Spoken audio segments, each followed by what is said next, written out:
Today we are going to start Coulomb's law of electrostatics.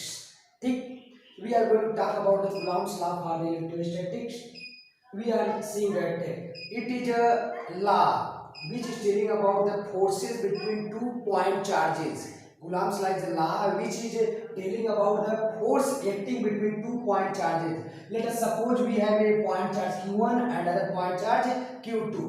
ठीक ना? Let us suppose both are positive. This particular positive charge will repel this particular positive charge by a force on the charge number 2. Q2 को हमने charge number 2 बोला है, Q1 को charge number 1 बोला। तो ये जो Q1 वाला चार्ज है Q2 वाले चार्ज को रिपेल कर रहा होगा किस फोर्स से? फोर्स F21, और इसको कैसे बोलते हैं? Force on charge number 2 due to the charge number 1। और जो चार्ज Q2 है ये भी पॉजिटिव है, ये वाला चार्ज Q1 वाले चार्ज पे इधर फोर्स लगा रहा होगा। इस फोर्स को हम लोग लिखेंगे force on charge number 1 due to 2। Force on charge number 1 due to 2। Both the forces will be equal, ठीक ना, in magnitude but opposite in direction. We can write force on 2 due to 1 in the vector notation is equal to negative of the force on 1 due to 2, but magnitude wise both are equal by the Newton third law, ठीक ना? magnitude wise both the forces are equal but are acting in opposite direction, ठीक ना? We are going to see this particular force of electrostatics or Coulombic force depends on the multiplication or product of the charges, ठीक ना?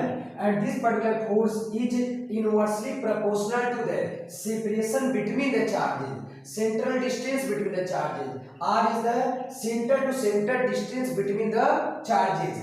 We are combining both the equation. It is equation number 1, it is equation number 2. Electrostatic force is proportional to the multiplication of the charges and inversely proportional to the square of the distance between the charges. When we are combining both the equation, we are getting F proportional to Q1 Q2 upon R square. F proportional to Q1 Q2 upon R square. Proportionality constant हम लोग हटाएंगे, कोई constant लिखना पड़ेगा। हमने इस proportionality constant को हटाया और यहाँ पर एक कांस्टेंट लिख दिया, तो यह बराबर हो गया K Q1 Q2 upon R square. यह बराबर K Q1 Q2 upon R square. तो Q1 क्या है? पहला चार्ज, Q2 क्या है? दूसरा चार्ज। R क्या? Separation between both the point charges. बहुत इंपॉर्टेंट वर्ड पॉइंट चार्जेस, ठीक है ना? आगे बात करेंगे K क्या है? Where K is a constant. K क्या है? कांस्टेंट है, जिसको बोलेंगे जो कि मीडियम पे डिपेंड करने वाला कांस्टेंट है। ऐसा एक कांस्टेंट है कि आपके पास ऐसे यह बराबर, वहां याद कर लिया आप लोग पढ़े, यह बराबर G, पहला मास M1 दूसरा मास M2 अपॉन के बीच के सेपरेशन का स्क्वायर। यहाँ पर जो G है ये क्या है? Universal gravitational constant. कौन सा कांस्टेंट? यूनिवर्सल ग्रेविटेशनल कांस्टेंट, जिसका वैल्यू पूरे यूनिवर्स में कांस्टेंट रहता है, ठीक है ना? लेकिन जो यहाँ पर की यूज कर रहे हैं इसको हम लोग बोलेंगे इलेक्ट्रोस्टैटिक कांस्टेंट। क्या बोलेंगे? इलेक्ट्रोस्टैटिक कांस्टेंट, और इसका वैल्यू मीडियम पे डिपेंड करेगा। ये मीडियम डिपेंडेंट कांस्टेंट है, ठीक है? इलेक्ट्रोस्टैटिक फोर्स में जो K आ रहा है कांस्टेंट, वो कैसा कांस्टेंट है? मीडियम डिपेंडेंट कांस्टेंट है। इसका value medium to medium vary करेगा। अगर आप मीडियम चेंज कर दे रहे होंगे तो इस K का वैल्यू क्या हो जाएगा? चेंज हो जाएगा। फॉर एग्जांपल के तौर पे जो हमने K का वैल्यू लिखा है, इसका वैल्यू 9 मल्टीप्लाई बाय 10 इसकी पावर 9 होगा newton metre square upon coulomb square. For air, vacuum या फ्री स्पेस, एयर बोलिए, वैक्यूम बोलिए या फ्री स्पेस बोलिए, तो इसमें जो इसका वैल्यू आएगा कितना आएगा? 9 मल्टीप्लाई बाय 10 इसकी पावर 9। और यूनिट तो हम निकाल सकते हैं, लेकिन यूनिट निकालने के लिए क्या करेंगे? अगर आप यहीं से देखिए, अगर K लिखना चाहेंगे, यहाँ लिख के दिखा दे रहे हैं, K बराबर क्या हो जाएगा? F R square upon Q1 Q2 हो जाएगा ना? हो जाएगा। K अगर लिखना चाहे पीछे गुणा करिए, या R स्क्वायर बटे Q1 Q2। या क्या? फोर्स, न्यूटन, इसका न्यूटन। R क्या? डिस्टेंस, तो डिस्टेंस का स्क्वायर यानी मीटर स्क्वायर। Q1 क्या? चार्ज, Q2 भी क्या? चार्ज। कूलम स्क्वायर यानी न्यूटन मीटर स्क्वायर बटे कूलम स्क्वायर। अगर ये आप बात करें वाटर का, अरे मीडियम चेंज कर दिया, पहले हमने एयर का बात किया, आप वाटर का बात करें, तो K का वैल्यू आ जाएगा 1.11 मल्टीप्लाई बाय 10 इसके power 8 newton metre square upon coulomb square. तो आप देख रहे हैं कि एक ऐसा कांस्टेंट है जो कि मीडियम पे डिपेंड करने वाला कांस्टेंट है। इसलिए हम लोग बोल रहे हैं जो इलेक्ट्रोस्टैटिक फोर्स होगा वो इस बात पे डिपेंड करेगा कि उनके बीच का मीडियम क्या है, एयर में है, वाटर में है, किस मीडियम में चार्ज प्लेस्ड है, ठीक है ना? आगे बात करते हैं देखिए ये जो कूलॉम्स लॉ है इट इज एक्सपेरिमेंटल लॉ। कैसा law? It is experimental law. Experiment से पता चला, हमने एक्सपेरिमेंट से पता किया जो फोर्स है is directly proportional to the multiplication of the charge. Charge हमें बड़ा करते गए, दो चार्ज लीजिए बड़ा करते रहिए, पहले एक कूलम मानिए, दो कूलम करिए, तीन कूलम करिए, यानी चार्ज का मैग्नीट्यूड बढ़ाते रहे थे, फोर्स बढ़ रहा था।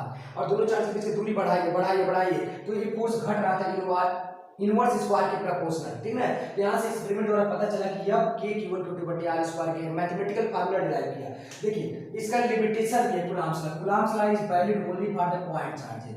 हम बार बार चिल्ला रहे हैं point charges point charges point charges. ठीक है, तो कूलॉम्स लॉ सब जगह नहीं लगा देंगे। ठीक है, अगर चार्जेस पॉइंट चार्जेस है तब जाके कूलॉम्स लॉ वैलिड होगा। पॉइंट चार्ज किसको कहते हैं? पॉइंट चार्ज उन चार्ज को कह रहे हैं जिनका डायमेंशन छोटा है, या तो आपकी नजर में विद रिस्पेक्ट टू यू वो पॉइंट क्या आना चाहिए? पॉइंट नजर आना चाहिए, छोटा नजर आना चाहिए। यानी दो स्फीयर बहुत बड़े बड़े लेकिन बहुत ज्यादा दूरी पे रखे हैं तो क्या है? पॉइंट चार्ज है। लेकिन दो स्फीयर छोटे छोटे हैं लेकिन कम दूरी पे रखे तो पॉइंट चार्ज है। जो नहीं कर पा रहे होंगे तो डिफिनेशन से पता चलेगा, एक्चुअल सिचुएशन से पता चलेगा कि इसमें पॉइंट चार्ज मानने लायक है कि नहीं मानने लायक। ओके, आगे बात करते हैं। ये जो फोर्स होगा, force is along the line joining the charge.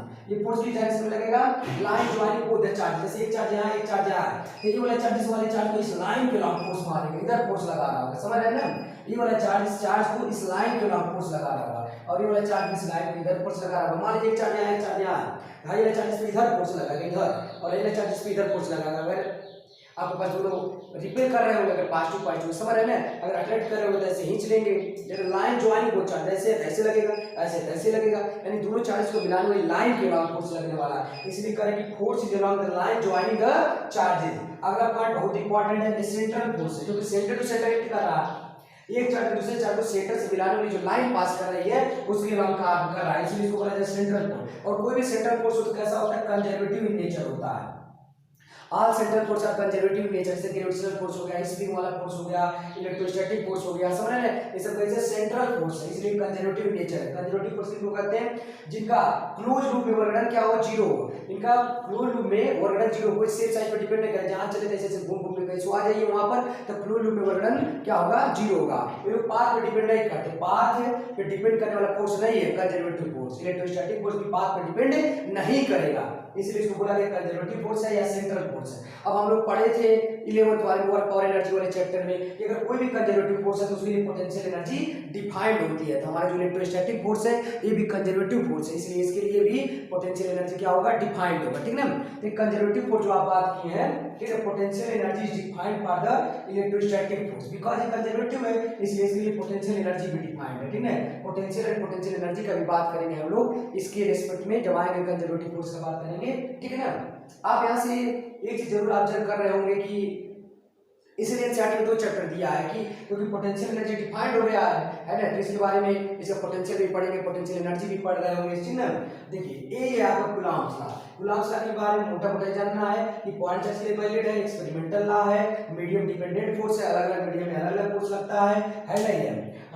दोनों चार्ज को मिलाने में लाइन के अलोंग फोर्स लगेगा, सेंट्रल फोर्स है, कंजर्वेटिव फोर्स है, वर्गडन जीरो हो जाएगा है नहीं। कंजर्वेटिव इसलिए इसके लिए पोटेंशियल एनर्जी डिफाइंड है। अब आते हैं मीडियम में बात करते हैं। एक बार एक फोर्स हम देखते हैं फॉर एयर या वैक्यूम। एयर या वैक्यूम में देखिए एक वाले पॉइंट चार्ज को यहाँ रखा है, पॉइंट चार्ज को यहाँ रखा है, इनके बीच का दूरी हमने कितना ले लिया? स्मॉल r ले लिया। अब दोनों का भी पॉजिटिव एज्यूम करें, मान लीजिए ये वाला चार्ज पॉजिटिव, ये वाला चार्ज पॉजिटिव, ये वाला पॉजिटिव चार्ज इसको क्या करेगा? रिपेल करेगा, इधर धक्का मारेगा। तो इसको कैसे पढ़ेंगे? Force on charge number 2 due to 1। अब इधर force on charge number 1 due to 1, ये वाला इस इधर फोर्स लगा, ये वाला इधर फोर्स लगा, दोनों का मैग्नीट्यूड बराबर है, डायरेक्शन अपोजिट है, by Newton third law. Okay, that we can write a barabar k equal to 2 upon r square, where k is a constant that is known as the electrostatic constant, and we have already studied that it is a medium dependent constant. ठीक है ना? It is a medium dependent constant. Then we are going to replace k by 1 upon 4 pi epsilon naught. Look at this particular symbol. We are calling it epsilon, and यहाँ जो zero बना है इसको not पढ़ेंगे, not. तो सो इसको हम पूरी तरह क्या बोलेंगे? Epsilon not. और जो पढ़ते क्या है? परमिटिविटी ऑफ फ्री स्पेस से क्या है? Permittivity of free space. इस सिंबल का नाम एप्सिलॉन नॉट है और किस चीज को रिप्रेजेंट करता है? Permittivity of free space. अब एक नया वर्ड आ रहा है परमिटिविटी। परमिटिविटी होता क्या, परमिटिविटी ये बताता है कि कोई मीडियम कितना परमिट कर रहा है, कितना परमिशन दे रहा है ताकि फोर्स लगे। फोर्स लगने के लिए दो चार्ज के बीच फोर्स लगने के लिए कौन सा मीडियम कितना परमिशन दे रहा है, कितना परमिट कर रहा है कि पर्टिकुलर फोर्स लगे, उसी को बोलते हैं परमिटिविटी ऑफ मीडियम। जैसे अभी एयर की बात करें, वैक्यूम कैसे फ्री स्पेस लिख दिया हमने, देखिएगा कि इक्वल टू लिखा 1/4 पाई एप्सिलॉन नॉट है ना। एप्सिलॉन नॉट अगर आप लिखना चाहें तो हो जाएगा 1/4 पाई के, इसको इधर ले जाइए तो 1/4 पाई के, और के का ईयर में वैल्यू लिखे थे 9 × 10⁹ यहाँ पुट अप करिए तो सॉल्व करेंगे तो एप्सिलॉन नॉट का वैल्यू हो जाएगा 8.85 मल्टीप्लाई बाय 10⁻12। याद नहीं करना, एग्जाम में दिया जाता है 8.85 मल्टीप्लाई बाय 10⁻12, और यूनिट अगर आप देख लें तो coulomb square upon newton metre square हो जाएगा, coulomb square upon newton metre square होगा एप्सिलॉन नॉट का यूनिट आगे तो डायमेंशन आप आराम से लिख सकते हैं, नहीं यूनिट आगे डायमेंशन लिख सकते हैं, नहीं लिख सकते हैं कैसे लिखेंगे, देखिए ऊपर कूलम है, कूलम कल ही पढ़े थे हम लोग, है नहीं, चार्ज है IT लिखेंगे, IT तो जगह I² T² ऊपर हो गया I² T², सही नहीं है। नीचे फोर्स है, फोर्स का क्या होता है mLT की पावर -2, फोर्स हो गया mLT की पावर -2, और ये है क्या मीटर स्क्वायर, लेंथ है तो मीटर स्क्वायर हो जाएगा, ठीक है ना। इसको सॉल्व करके ऊपर आप भेज दीजिए तो ये आ जाएगा आपके पास, देखिए मीटर ऊपर जाएगा तो मीटर की पावर -1 है नहीं, लेंथ यहाँ 1 है, 2 लेंथ यहाँ 3 लेंथ ऊपर जाएगा तो लेंथ की पावर -3 है नहीं। अब यहाँ देखिए टाइम की पावर -2 है, ऊपर जाएगा तो 2 ऊपर से भी है 4, टाइम की पावर आ गया 4 और आई की पावर 2, इस तरह से है। इसका डायमेंशनल फार्मूला भी आपने निकाल लिया एप्सिलॉन नॉट, बार एग्जाम में पूछा गया डायमेंशनल फार्मूला, इसलिए आप इसको अच्छे से देख लीजिए, आपको यूनिट भी आना चाहिए, इसका डायमेंशन भी आना चाहिए। तो हमने ये जो कूलम फोर्स था इसका हमने एयर में और वैक्यूम में बात कर लिया, किसी मीडियम में जाके बात करते हैं, हाँ डिफरेंट मीडियम, लेकिन अलग अलग मीडियम होगा, मान लो वाटर में दिए, केरोसिन में, पेट्रोल में, डीजल में, कहीं डाल दिए, अलग अलग मीडियम में डाल दिए, तो वहाँ पर हमको फोर्स दिखना है इन दोनों चार्जेस के बीच में। ध्यान से देखिएगा, एक पॉजिटिव चार्ज Q1 यहाँ रखा, एक पॉजिटिव चार्ज यहाँ रखा Q2, ठीक है, इनके बीच में सेपरेशन क्या है R है। अब यहाँ पर क्या है, सराउंडिंग मीडियम है, कुछ ना कुछ मीडियम है, तो जब आप रखेंगे, देखिए पॉजिटिव चार्ज है तो पॉजिटिव चार्ज की वजह से वो क्या होगा, जो सराउंडिंग मीडियम के जो मॉलिक्यूल है वो क्या हो जाएंगे, पोलराइज हो जाएंगे। अभी हम लोग पढ़े थे इंडक्शन इफेक्ट वाला, याद करिए इंडक्शन, अगर पॉजिटिव लिखते समय नेगेटिव आ जाएंगे, पोलराइज हो जाएंगे। ऐसे देखिए ये भी पॉजिटिव है, जो अभी चार्ज किया पॉजिटिव, नेगेटिव का लेयर बन जाएगा इसके समय, है ना, देखिए नेगेटिव का लेयर बन गया, इसी को बोले पोलराइजेशन ऑफ द मीडियम, जो मीडियम तो क्या हो गया, पोलराइज हो गया। ये चार्ज पॉजिटिव था, इसके चारों तरफ नेगेटिव वाले घेर लिए और पॉजिटिव दूर भाग गया, और इसके समय में ऐसा होगा कि पॉजिटिव था तो नेगेटिव इसके चारों तरफ घेर लिए और पॉजिटिव दूर भाग गया, है ना। ये देखिए ये वाला क्या कर रहा है चार्ज, इसको ये पॉजिटिव रिपल्सन इधर धकेल रहा है, इधर धकेला, साथ ही साथ ये वाला जो चार्ज है नेगेटिव वाले चार्ज को अपनी तरफ खींच रहा है ना, है ना। ये देख रहे हैं, ये जो पॉजिटिव चार्ज को रिपेल कर रहा है, धकेल रहा है, और साथ ही साथ ये वाला चार्ज इन चार्जों को खींच रहा है, तो इसमें जो नेट फोर्स लग रहा होगा वो घट जाएगा, रिड्यूस कर जाएगा, है ना। ये समझिए, भाई पॉजिटिव धक्का मार रहा है, सही बात। अब भाई जो पॉजिटिव सब नेगेटिव को खींच ले रहा है तो थोड़ा अट्रैक्शन का फोर्स आएगा, रिपल्सन का फोर्स सही है, यानी नेट फोर्स क्या हो जाएगा, डिक्रीज कर जा रहा है। तो ये लिखा गया force in the medium will less than the force in the less, हो जाएगा, घट जाएगा, घट गया, force in the medium will be less than the force in the vacuum, जो वैक्यूम में फोर्स होगा उससे घट जाएगा। हमने देखिए यहाँ क्या लिखा, यह बराबर K डैश लिख दिया, जैसे यहाँ क्या लिखे, देखिए कोई कांस्टेंट यहाँ K डैश मान लीजिए, एक फोर्स कहाँ निकालना है, हमने मीडियम में निकालना है, आप चाहते हैं यम लिख दीजिए, force in the medium, K dash Q1 Q2 upon R square, है ना। K डैश को क्या लिख रहे हैं, 1/4 पाई एप्सिलॉन लिख दीजिए, एप्सिलॉन मीडियम लिख लीजिए, आपके ऊपर डिपेंड है, यम वाला मीडियम है ना, Q1 Q2 upon R square. हमने K डैश लिखा, क्या लिख दिया, 1/4 pi epsilon medium, 1/4 pi epsilon medium. Epsilon medium को क्या कर रहे हैं, एप्सिलॉन जो मीडियम है क्या है, परमिटिविटी ऑफ द मीडियम है, परमिटिविटी ऑफ द मीडियम है, और जो परमिटिविटी ऑफ द मीडियम हो तो सराउंडिंग से क्या है, ज्यादा है परमिटिविटी जो है, आप किसी भी मीडियम की परमिटिविटी जो है। अब इसको जो एप्सिलॉन मीडियम आया है क्या है, is more for the medium which can be easily polarised. Epsilon medium is more for the medium which can be easily polarised. जो मीडियम क्या पोलराइज हुआ नहीं हुआ, जो मीडियम जितना तेजी से पोलराइज होगा, जितना अच्छे ज्यादा पोलराइज हो जाएगा, समझ रहे हैं, उसका एप्सिलॉन मीडियम उतना ही ज्यादा है। यहाँ पर लिखा है प्रॉपर्टी ऑफ द मीडियम, जो परमिटिविटी ऑफ मीडियम है, प्रॉपर्टी किसका, मीडियम की प्रॉपर्टी, मीडियम पे डिपेंड करेगा कितना अच्छा पोलराइज हुआ, जितना ज्यादा पोलराइज होगा, आप भी सोचिए जितना ज्यादा नेगेटिव आयन आएगा उतना कम फोर्स हो जाएगा, माने पॉजिटिव चार्ज था, पॉजिटिव धकेल रहा है, लेकिन नेगेटिव जितना ज्यादा आ जाएगा उतना फोर्स को घटा देगा, है नहीं है।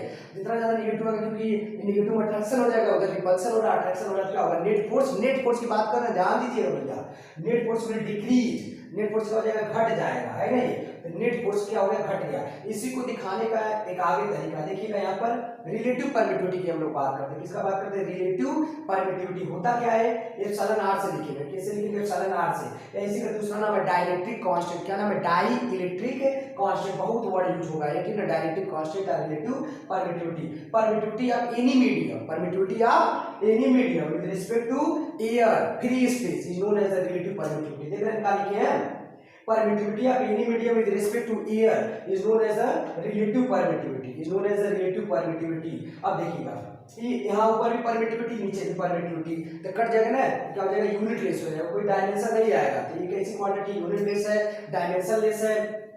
अब कहेंगे कि परमिटिविटी जो मीडियम का होता है, एयर वाले से क्या ज्यादा है, एयर वाले ज्यादा है, ज्यादा है, कम है, दोनों डिवाइड करेंगे क्या आएगा, ग्रेटर देन इक्वल टू 1 आएगा, है नहीं। तो relative permittivity is always greater than equal to 1। इसको जरूर याद रखिएगा, रिलेटिव परमिटिविटी का वैल्यू हमेशा 1 या 1 से ज्यादा होता है। Relative permittivity is always greater than equal to 1, क्योंकि परमिटिविटी ऑफ मीडियम जो होता है एयर से हमेशा ज्यादा होता है, ठीक है। क्यों होता है, क्योंकि यहाँ पर अच्छे से पोलराइज हो पा रहा होगा, समझ रहे हैं ना। यहाँ पर जैसे इसे जो मॉलिक्यूल हो गए पोलराइज हो गए, ज्यादा रिपल कर रहा है, अट्रैक्ट कर रहा है, समझ रहे हैं ना। इस वजह से उसको कभी डिटेल में और पढ़ देंगे। देखिए वाटर के लिए जो होता है, 2000 मीडियम के लिए लिख दिया, वाटर के लिए जो रिलेटिव परमिटिविटी का वैल्यू है ना 81 है। रिलेटिव परमिटिविटी का वैल्यू कितना, 81 होने का मतलब क्या है, ये जो 81 रिलेटिव परमिटिविटी का ये मतलब है कि दो चार्ज पार्टिकल को लीजिए और कहाँ रखिए, दो चार्ज पार्टिकल लीजिए और इनको हवा में रखिए, ठीक है, तो इनके बीच में कुछ फोर्स आ जाएगा। अब इन दोनों चार्ज पार्टिकल को आप लेके पानी में डाल दीजिए, तो और सेम डिस्टेंस पे रख दीजिए, पानी में ले जाके रख दीजिए और सेम डिस्टेंस पे रख दीजिए, तो आप पाएंगे कि इनके बीच का जो फोर्स है वो 81 टाइम्स डिक्रीज कर गया है। कितना टाइम्स डिक्रीज कर गया, 81 टाइम डिक्रीज कर गया है। इसका ये मतलब होता है, रिलेटिव परमिटिविटी ये बताना चाहती है कि फोर्स कितना गुना घटेगा। ऐसे ही अगर मेटल होगा तो मेटल क्या होती है, उसमें लाखों करोड़ों फ्री इलेक्ट्रॉन रहता है, हाईली पोलराइज हो जाएगा। तो जितना आप रिपल्सिव वाला फोर्स रहेगा उतना अट्रैक्टिव फोर्स लग जाएगा, तो नेट फोर्स आपके पास 0 आने लगेगा। देख रहे हैं रिलेटिव जो आपके पास रिलेटिव परमिटिविटी है, ठीक है, या डायरेक्टिव कांस्टेंट मेटल का क्या होता है, इनफाइनाइट होता है, क्योंकि large number of free electron है, लार्ज नंबर बहुत हाईली पोलराइज्ड हो जाएगा मेटल्स, ठीक है। इसलिए इसका जो एप्सिलॉन आर होता है कितना होता है, इन्फिनिटी होता है, ठीक है। अब देखिए इस चीज को ऐसे भी लिख दिया गया, बराबर k dash equal two upon r square था। अब k डैश का वैल्यू कितना था, 1/4 pi epsilon equal two upon r square, सही नहीं है। अब आप आगे देखिए, एप्सिलॉन की जगह क्या लिख सकते हैं, एप्सिलॉन इन मीडियम था, मीडियम की बात करें, एप्सिलॉन मीडियम। आप भी देखिए यहाँ से तीसरा गुणा करिए, एप्सिलॉन r, ये देखिए यहाँ पर epsilon relative permittivity equal to permittivity of medium बटे परमिटिविटी ऑफ एयर, है नहीं। तीसरा गुणा करिए क्या हो जाएगा, जो मीडियम वाला क्या लिख सकते हैं, एप्सिलॉन नॉट एप्सिलॉन आर लिख सकते हैं, लिख सकते हैं एप्सिलॉन मीडियम की जगह लिख सकते हैं आप कि एप्सिलॉन नॉट एप्सिलॉन आर। तो देखिए आप पुट कर दिया गया 1/4 pi epsilon naught epsilon r, है नहीं। अब देखिए इसको ध्यान से देखिए, इसको हम पहचानते नहीं पहचानते हैं। 1/4 पाई एप्सिलॉन नॉट को क्या बोले थे भैया, देखिए एक ये के बोलते हैं, क्या बोलते हैं के, 1/4 पाई एप्सिलॉन नॉट को के बोलते हैं। इसका वैल्यू कितना होता है हम लोग जानते ही है, नहीं है, डायमेंशन वाला रिलेट कर देना, ठीक है। देखिए आपके पास 1/4 पाई एप्सिलॉन नॉट क्या हो गया, के हो गया। इसी को हमने आगे चल के देखिए ऐसे लिखा, K dash equal to 1/4 pi epsilon medium था, तो मीडियम की जगह एप्सिलॉन नॉट एप्सिलॉन आर लिख दिए हैं, है ना। तो के बटे एप्सिलॉन आर हो गया, के बटे एप्सिलॉन आर, के का वैल्यू 9 बटे एप्सिलॉन आर, ऐसा लिखा जा सकता है, नहीं लिखा जा सकता आराम से, है कि नहीं। तो यही आपके पास कूलम्ब्स लॉ है, इसको एक बार आप डिटेल में देख लीजिए, ठीक ना। देखिए अगर हमारे पास डिफरेंट मीडियम दिए हैं और उनका रिलेटिव फोर्स पूछ रहा था, देखिए कैसे निकाल रहे हैं। हमारे एक बार मीडियम हमारे पास एयर है, तो फोर्स इन द एयर को ऐसे लिखिए 1/4 पाई एप्सिलॉन एयर, यानी रिलेटिव जो परमिटिविटी है किसका, एयर का, और क्यूबल टू अपॉन आर स्क्वायर। मान लीजिए डिस्टेंस बराबर है, चार्ज भी बराबर है, एक बार मीडियम में जाए, किसी भी मीडियम में जाए तो लिखेंगे 1/4 पाई एप्सिलॉन मीडियम क्यूबल टू अपॉन आर स्क्वायर, क्यूबल टू अपॉन आर स्क्वायर। दोनों इक्वेशन को डिवाइड करिए, इक्वेशन नंबर 1 है, इक्वेशन नंबर 2 है, दोनों डिवाइड करिए।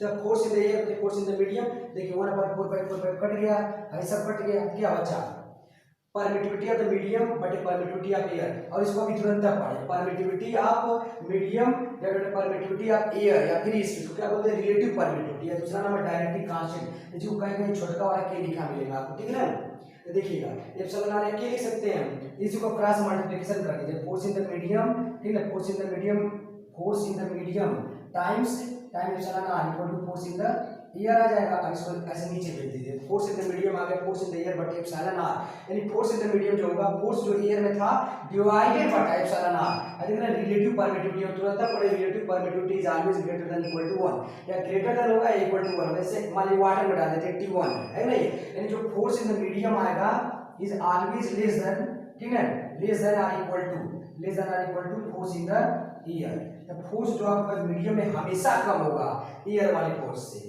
है ना, या उसके बराबर हो सकता है, ठीक है, अगर दोनों मीडियम होगा हो जाएगा सेम तो बराबर होगा, अदरवाइज हमेशा कम आएगा। ये बात आप समझिए, है नहीं, ये चीज आपको यहाँ पर बताने की कोशिश की जा रही है। इतना आप अच्छे से देख लीजिए, करिए, रिलेटिव परमिटिविटी के बारे में पढ़िए और कूलॉम्स लॉ के बारे में अच्छे से पढ़िए, ठीक है ना। चलिए इतना कर लीजिए, okay bye, thank you very much.